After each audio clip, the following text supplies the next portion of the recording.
മീൻതോരൻ വയ്ക്കാൻ പോവുകയാണ്. മീൻതോരൻ എന്ന് പറഞ്ഞാൽ ഉണക്കമീൻ ഇട്ട് തോരൻ വയ്ക്കുകയാണ്.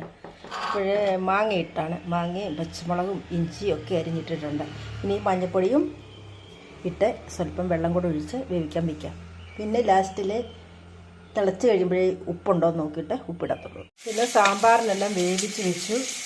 ഇനി കടുക് വറക്കണം. ഇവിടെ മസാലയെല്ലാം ചേർത്ത് സാമ്പാർ ഇവിടെ റെഡിയാക്കി എടുത്തു. ഞാൻ ഇന്നലെ ഒരു വഴി വരെ പോയി വന്നപ്പോഴത്തേക്കിനും പാലെല്ലാം ഫ്രിഡ്ജിലെ ഇരുന്ന് ചീത്തയായി. പിന്നെ ഞാൻ പച്ചയോടെ ഉറവിച്ച് വെച്ചേക്കുകയാണ്. അപ്പം നല്ലതായെന്ന് തോന്നുന്നു. തവി എടുത്ത് നമുക്ക് നോക്കാം ഇതെങ്ങനെയുണ്ടെന്ന്. ശരിയായെങ്കിൽ നമുക്ക് വെള്ളം കുടിക്കുമോ? കട്ട തൈരായി കേട്ടോ, കണ്ടോ നോക്കിക്കേ.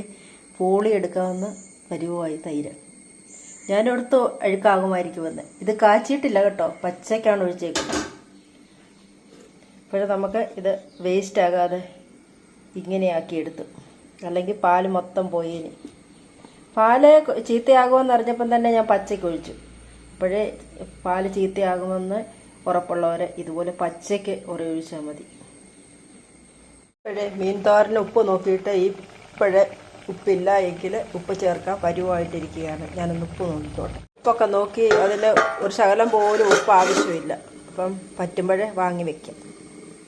ഇപ്പോഴേ നമ്മുടെ കഞ്ഞിയൊക്കെ വെച്ച് ചോറൊക്കെ വാർത്ത് വെച്ചേക്കാണ്. 1 ഗ്ലാസ് അരി മാത്രമേ ഞാൻ ഇട്ടുള്ളൂ.